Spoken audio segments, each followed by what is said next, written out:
Hello and welcome, Campeones, to another episode of DSpot on Barça Blaugranes.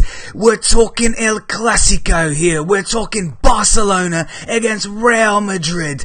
2-2, it ended on a night, 2-2, and there's a whole bunch of talking points to get through. So drop in your comments in the comment section below, as per usual, and strap yourselves in, and let's get started, shall we? Alright.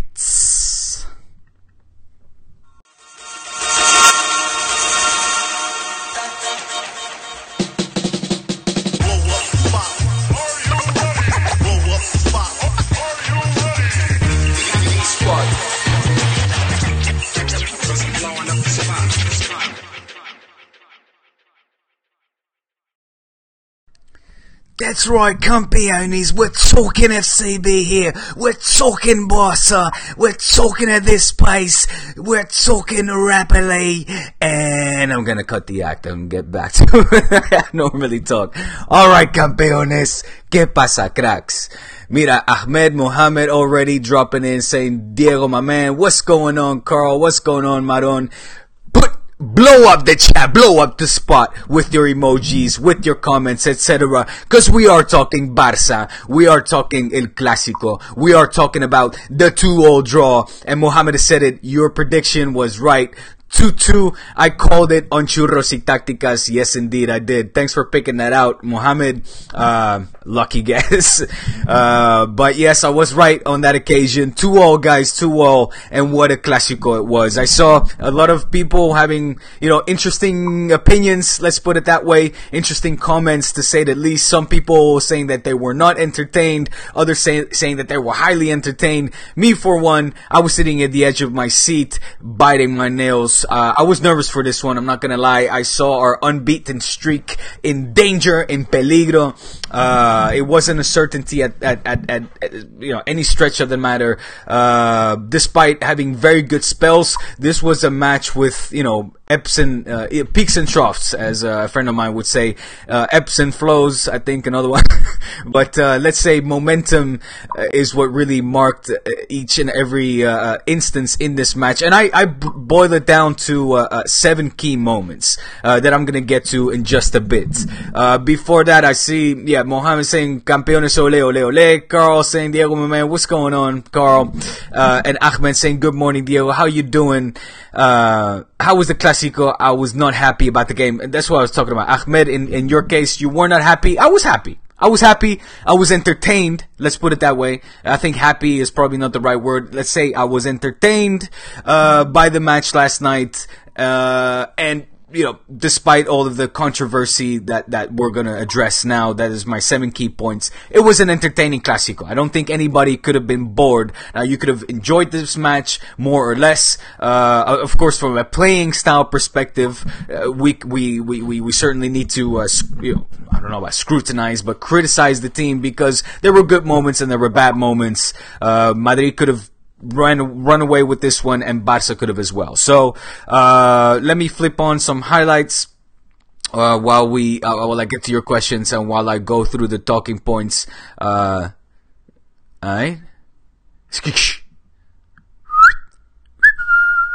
And listen, let's get right into it.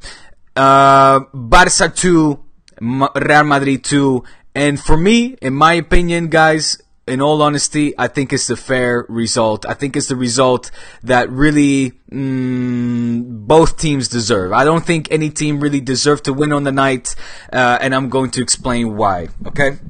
I think that Barça started off very well. I think we can't deny the fact that Barça really came out of this match with the intent of winning. That is something that I value. That is something that I really appreciate, because with all of the talk of this La Liga being finished, of course Barça already being champion, with all the talk of the players, their minds already being in the Mundial, in the World Cup, with all the talk of what else was there? Of course, Real Madrid's case, with them thinking about the Champions League final, and fair enough.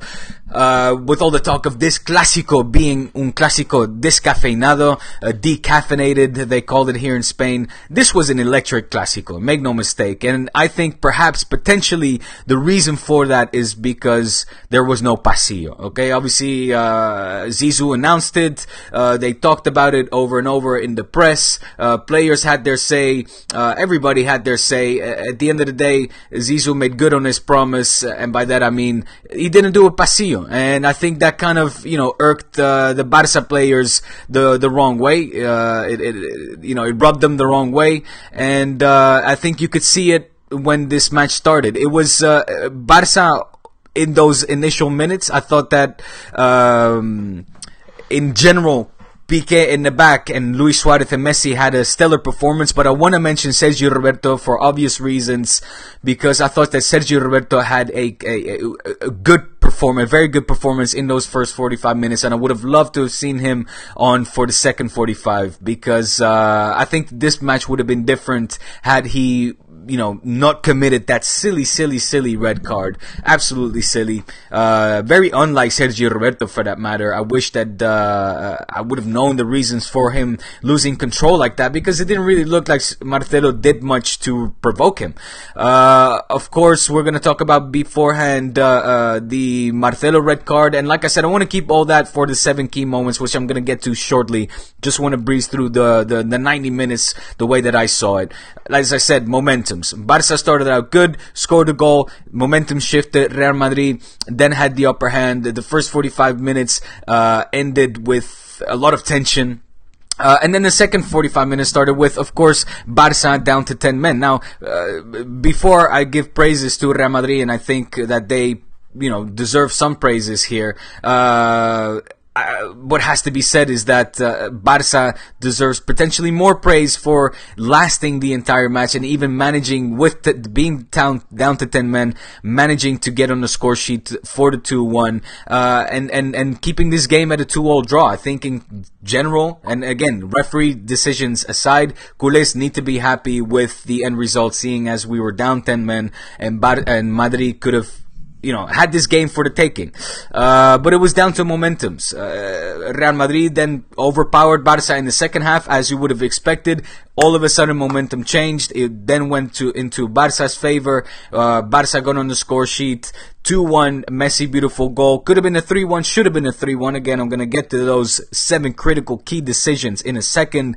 The goal, what was it, Suarez's goal for Rakitic offside was disallowed, and that kind of shifted the momentum back into Madrid's favor. A beautiful connection with Asensio and Bale meant that they scored the equalizer 2-0, and in terms of, say, gameplay, in terms of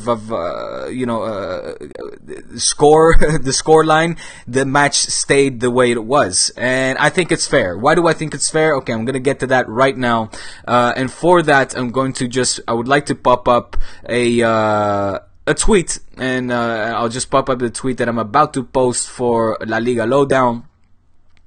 That really highlights these key decisions, and please let me know how you guys feel, if you think I'm right or wrong. Just keep blowing up the chat. I'm gonna get to your questions and comments in a second, and I would like to know what you guys think about this. Okay, for me, the 7 key moments that decided this clásico. All right,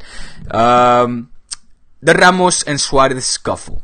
Let's start with that. I think that kind of ignited those last 5-10 minutes of the first half. We had a couple of scuffles. We had some game-making decisions happen during those last 5 to 10 minutes, and really where the referee started to show, I wouldn't say his inexperience, because last year Hernandez was voted the best referee in La Liga. This year, however, he's been questionable. He's had questionable performances, to say the least. But okay, I'm gonna start with this Ramos and Suarez scuffle. Hernandez decided to award both, or I should say, maybe not award, but fine both punish both with 2 yellow cards each, or 1 yellow card each. I think the right decision. So you see here, Ramos Suarez scuffle, 2 yellow cards, 1 each, bang, I give it a big fat tick, check mark, in my opinion, correct decision. Then the Messi Ramos foul, Messi standing up for his boy Luis Suarez, getting in Ramos' face, committing, last night I was on managing Madrid with Kian. Kian was pretty upset about Messi's foul.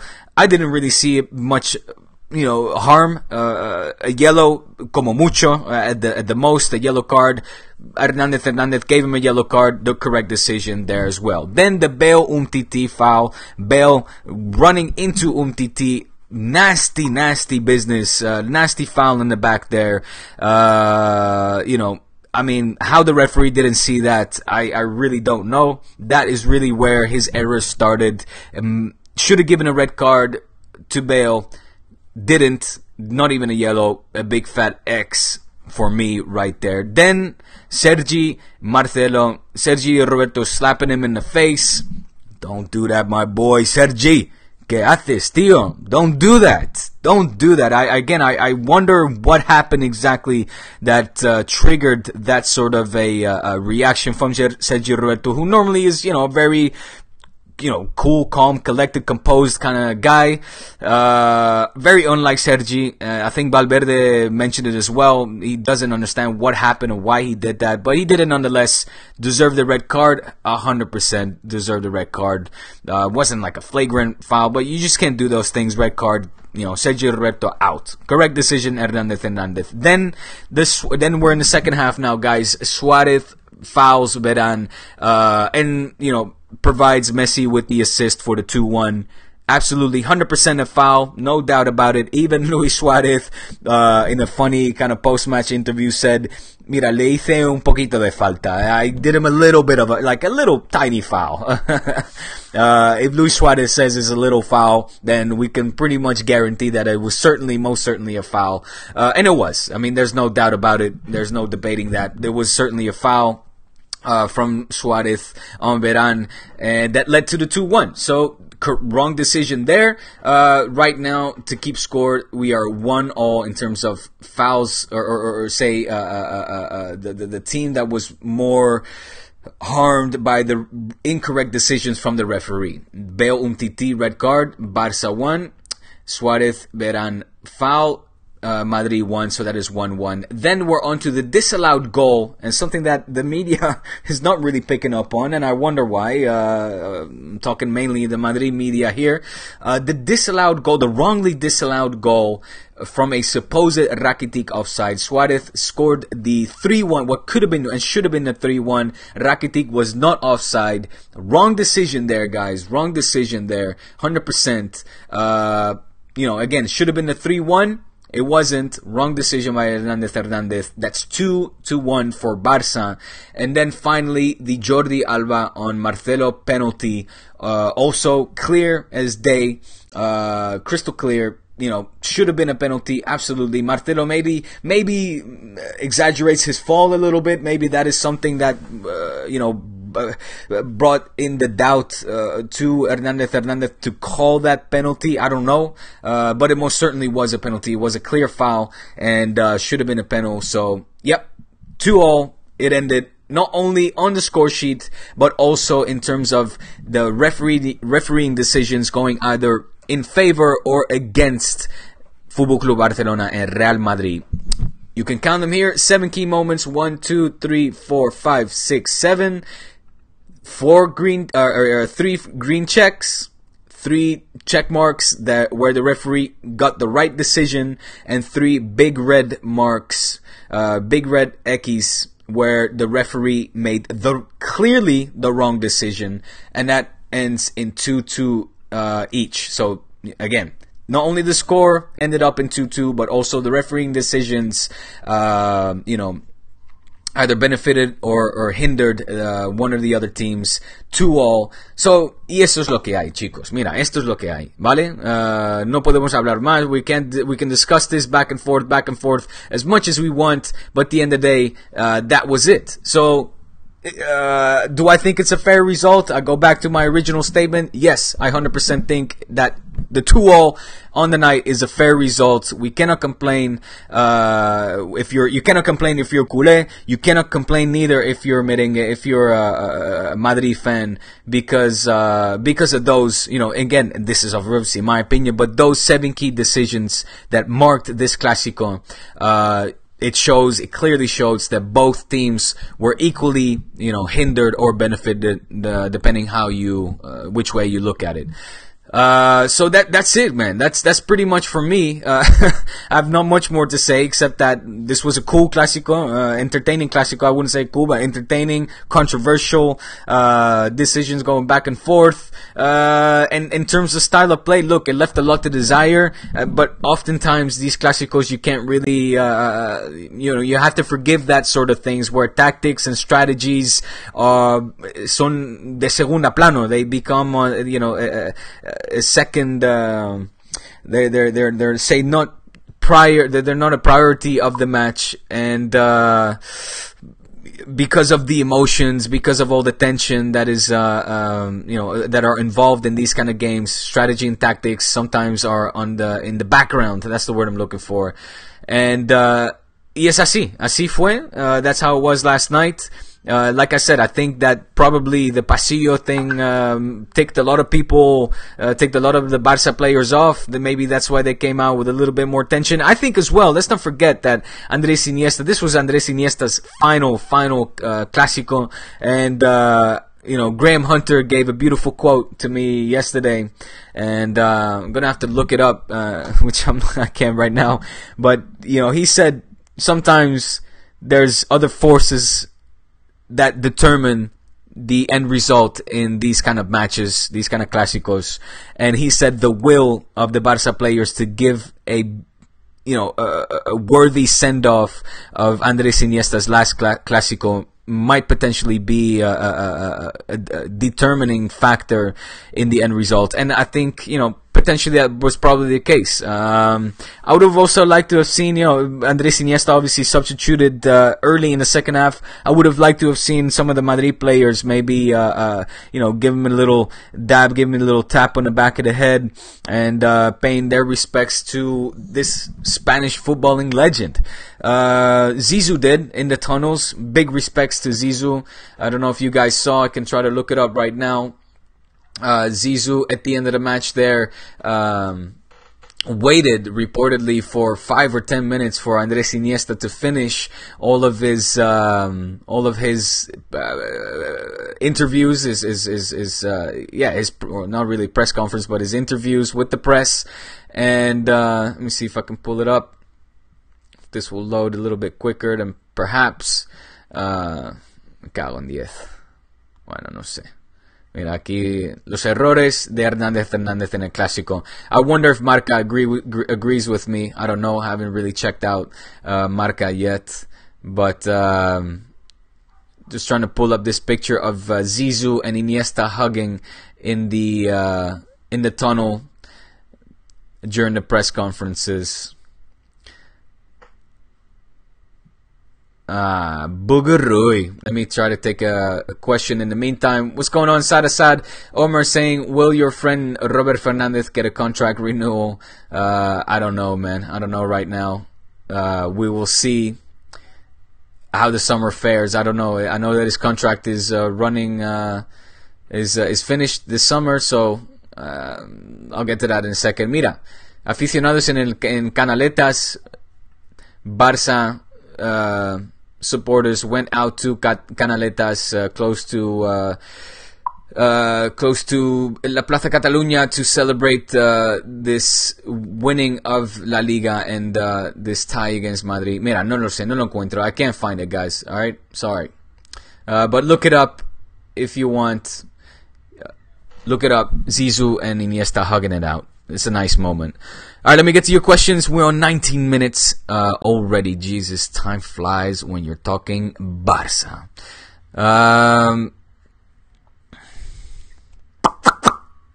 Let's see, the first question here. Mohammed is saying this is the best clasico ever. Romance, thriller, action, drama, comedy, horror, mystery, everything in last night's match. Absolutely. Carl saying this, the Madrids are those who did not enjoy the game. I see. Okay, I got you. Mohammed is saying one thing the media is not talking about: the second goal of Suarez, which was disallowed. It was not offside. Rakitic was onside. Yeah, exactly. That was one of my talking points. 100% agreed there. Happy that you picked that out too, Mohammed. Mohammed is saying one thing we need to discuss is Coutinho was not good in the first half, and we didn't see Dembele in a Clásico. Why did we pay 300 mil and not have faith in our players? Mohammed, I understand. Let's talk about Coutinho. Let's talk about Dembele. Let's talk as well that right now we pay 220 million and not 300. Not yet, at least. Those variables have not kicked in yet, if they ever will. Coutinho was certainly not a standout. I didn't see him. The only time that I did notice Coutinho was when Sergi Roberto was telling him, dude, track back. It's something that I said as well on La Liga Lowdown in my preview for this Clásico. I said that if Valverde, and I expected him to, of course, to come out with a 4-4-2, comes out with a 4-4-2, and I expected Paulinho to play, actually. Wasn't counting on Coutinho.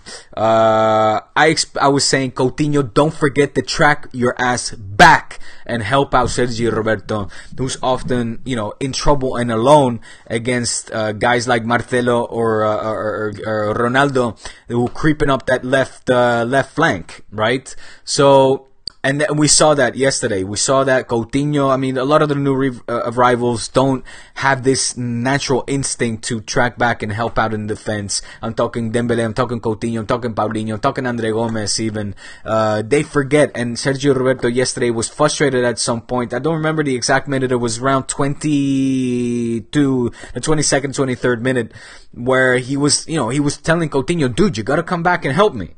So, yeah, that was the only time I really saw Coutinho. Poor match for his standards, without question of a doubt. Dembele, I said it as well yesterday in my podcast with Kian. I was like, man, even Alcácer got some playing time. What's going on? Let's get Dembele a little bit more confidence. What's going on? Leaves me a lot of questions, a lot of doubts for next season, guys. I'm worried. I gotta tell you, I'm a little bit worried. I think there's reasons to be optimistic. I think there's reasons to be concerned. It all kind of depends on the direction that this team is going to go to. Is Valverde going to have any decision making in terms of the players that will arrive at the club? Is Valverde going to have any sort of intention to change to a 4-3-3 from a 4-4-2? Is Robert Fernandez, is he going to extend his contract? If he does, which players are going to come in? Is Griezmann going to come in? Is that a done deal? If he does, who's leaving? Is Suarez going to leave? Or will he accept to sit on the bench? A mountain of talking points that we need to discuss this summer. I'm not going to do it now. Not going to do it. Don't have the time or the willpower to do so. But a lot to discuss, a lot to ponder, a lot to think about. No lo sé, chicos. No lo sé. I don't know how you guys feel. I say it week after week. Week after week. This team is overachieved. We're still unbeaten in La Liga, guys. That is no small feat, man. That is nothing to scuff at. That is nothing to, sniff at. That is nothing to dismiss, and just say, well, it's just La Liga. It's just La Copa del Rey. It's just a doblete. It's the 8th doblete that we win. It's the 4th consecutive Copa del Rey that we win. It is the 6 in 10 years. It's this the what is it now? 42 matches invictos in La Liga. It is the 7th La Liga in 10 years. Bouncing back from a traumatizing summer with our star leaving, turmoil in the dressing room, turmoil in the board of the directors, turmoil as well. A lot of movements happening in socially, from a social perspective in Catalonia, which absolutely has a lot to do with, or is reflected out on the pitch. Players that live inside of Barcelona, they're affected by what is surrounding them, and despite all that, despite all odds being against us, we managed to win a doblete, unbeaten in La Liga. I think is fantastic. Roma hurts. The Roma debacle is absolutely excruciating. It's painful. It's what happened is inexplicable and perhaps, unforgivable. But I think time will heal, and hopefully this team will come out next season, more determined than ever, and learn as well maybe from Madrid. La Copa del Rey, for one, is certainly a cup that I think we can kind of at least let our B team try to fight it out, and rest our players for the latter stages in the Champions League. Let's hope that Madrid loses against Liverpool. I doubt it. I very much doubt that this Liverpool team can, stifle and shock Real Madrid in a one-off Champions League final. They're 4th in 5 freaking years. Incredible. Congratulations to the Madridistas for that. This is an absolutely incredible achievement. I mean, it just reminds me of the old school days, Di Stefano days, and I think a Liverpool team that has lost 2 important European finals is, either the club tells them, is able to inspire them in such a way. I'm talking like Braveheart here. I'm talking like Scotland, the Scottish scum against the English nobles. I'm saying that as a joking way. All respects to the Scottish. I love Scotland, man. One of my best friend is Scottish. So, but I'm talking like a moment, like an epic moment where, it's just like all odds are against them and they still manage out a win. That's a scenario that of course can happen, but it's unlikely. That said, good luck to LFC, to Liverpool, because all the culés are going to be wearing Liverpool shirts that night, make no mistake. Bueno, mira chicos, esto is pretty much everything. 26 minutes, not a lot happening neither in the comment section, so I'm gonna call it a day. Like I said, Mohammed, I can see you want to talk more about Dembele, etc. I'm going to leave that for the off-season. There's a lot to talk about there. Is Valverde going to continue with a 4-4-2? Is he going to start a 4-3-3? If so, where's Dembele going to play? Dembele can surely only play in a 4-3-3, not a 4-4-2. That's not his place. So we'd be misusing him. If Griezmann comes in a 4-4-2, surely he'll be playing up at the top with Messi. So where does that leave Luis Suarez? Where does it leave Dembele? Etc., guys. A lot of stuff still to discuss. I hope you guys enjoyed this DSpot for Barça Blaugranes. Make sure you check out my YouTube channel, youtube.com/c/DSpot. Subscribe to the channel if you haven't already. You know what? That was it, guys. That was it. Talking FCB here. Talking Barcelona. Subscribe to the channel if you haven't already. I wish you a very good day indeed. And as always, Visca Barça.